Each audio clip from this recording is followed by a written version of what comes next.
నగరాలు లక్ష్యంగా ఉగ్రవాదులు D6 మిషన్ కు ప్లాన్ చేసినట్లు అధికారుల దర్యాప్తులో వెలుగులోకి వచ్చింది. ఈ ఉగ్ర నెట్వర్క్ లో మేడం సర్జన్, సాహిన్ సర్జన్ కీలకంగా వ్యవహరించారు. ఈ ఉగ్ర కుట్రకు సంబంధించి ఏ నగరాలను లక్ష్యంగా చేసుకోవాలి, నియామక వ్యూహాలు, డబ్బు తరలింపు, రహస్య పద్ధతిలో సమాచార మార్పిడి వంటి ప్లాన్స్ కు సంబంధించి అనేక విషయాలు విచారణలో బయటపడుతూ ఉన్నాయి. జమ్మూ కాశ్మీర్ ఫరీదాబాద్ లో అరెస్టు చేసిన ఉగ్ర అనుమానితులను విచారించగా విస్తుపోయే విషయాలు వెలుగులోకి వస్తున్నాయి.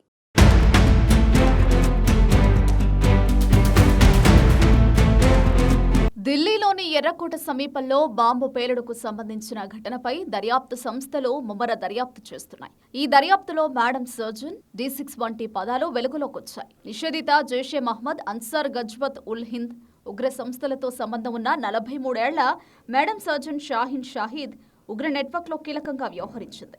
ఉగ్ర నెట్వర్క్ 6 నగరాలు లక్ష్యంగా D6 మిషన్ కు ప్లాన్ చేసిందని విచారణలో భాగంగా అధికారులు గుర్తించినట్లు తెలుస్తోంది. ఈ మిషన్లో భాగంగా ఏ నగరాలను లక్ష్యంగా చేసుకోవాలి, నియామక వ్యూహాలు, డబ్బు తరలింపు, రహస్య పద్ధతిలో సమాచార మార్పిడి వంటి ప్లాన్స్ కు సంబంధించి అనేక విషయాలు బయటకొస్తున్నాయి. జమ్మూ కశ్మీర్ ఫరీదాబాద్ లో అరెస్టు చేసిన ఉగ్ర అనుమానితులను విచారించగా ఇవన్నీ వెలుగులోకొస్తున్నాయి.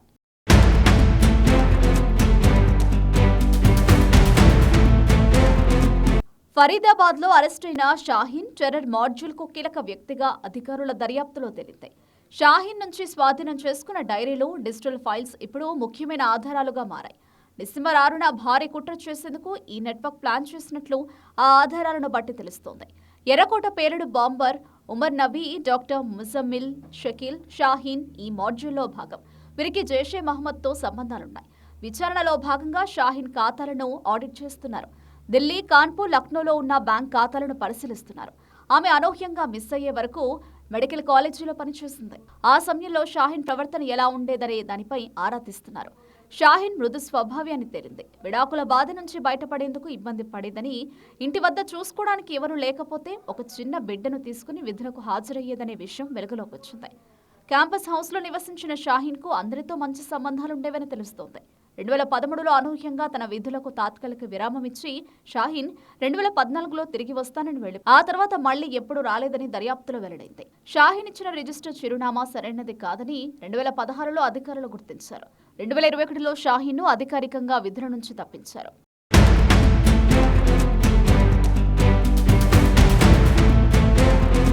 టెర్రర్ మాడ్యూల్లోని సభ్యులు ISII హ్యాండ్లర్ ఉకాసాను కలిసేందుకు తుర్కియోలో పర్యటించారని తెలుస్తోంది.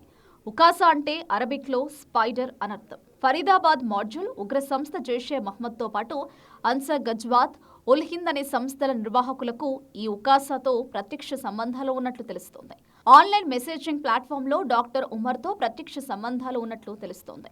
ఆన్లైన్ మెసేజింగ్ ప్లాట్ఫామ్లో డాక్టర్ ఉమర్తో పాటు అతడి సహచరులు ఈ ఉకాసా హ్యాండ్లర్లతో సంభాషించినట్లు నిఘా వర్గాలు గుర్తించాయి.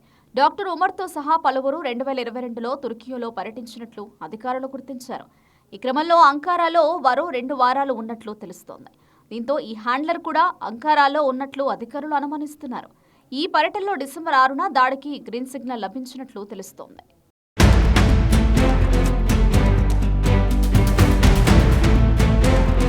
దేశాన్ని కుదిపేస్తున్న ఫరీదాబాద్ ఉగ్ర కుట్రలో అత్యధిక మంది వైద్యులే ఉన్నారు. వీరు సైన్స్ విజ్ఞానాన్ని పేలుడు పదార్థాల తయారీపై ఎక్కువగా వాడినట్లు తెలుస్తోంది.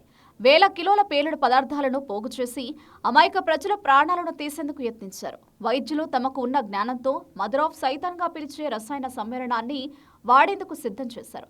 ఢిల్లీలో ఎర్రకోట వద్ద I-20 కారును పేల్చేందుకు బాంబారు డాక్టర్ ఉమర్ నబీ అత్యంత ప్రమాదకర కెమికల్ను వాడినట్లు ఫోరెన్సిక్ బృందాలు గుర్తించాయి. మీడియా, భద్రతా వర్గాలు మదర్ ఆఫ్ సైతాన్గా పిలిచే ట్రైఅసిటోన్ ట్రైపరాక్సైడ్ ఆనవాళ్లు ఫోరెన్సిక్ పరీక్షల్లో బయటపడ్డాయి.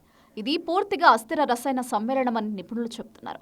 దీనిని సాధారణ బాంబులా గుర్తించడం సాధ్యం కాదు. ఉగ్ర డాక్టర్ల బృందం TATPని అమ్మోనియం నైట్రేట్తో కలిపి పేలుడు పదార్థాన్ని సిద్ధం చేయగా ఫరీదాబాద్లో దర్యాప్తు బృందాలు స్వాధీనం చేసుకున్నాయి. I-20 కారులో ఈ మిశ్రమం కారణంగానే భారీ పేలుడు జరిగినట్లు రిపోర్టు అభిప్రాయపడింది.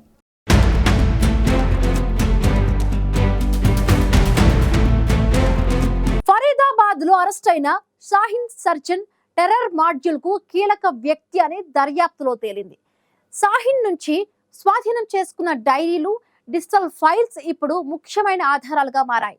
డిసెంబర్ 6న భారీ కుట్ర చేసేందుకు ఈ నెట్వర్క్ ప్లాన్ చేసినట్లు షాహీన్ నుంచి సేకరించిన ఆధారాలను బట్టి తెలుస్తోంది.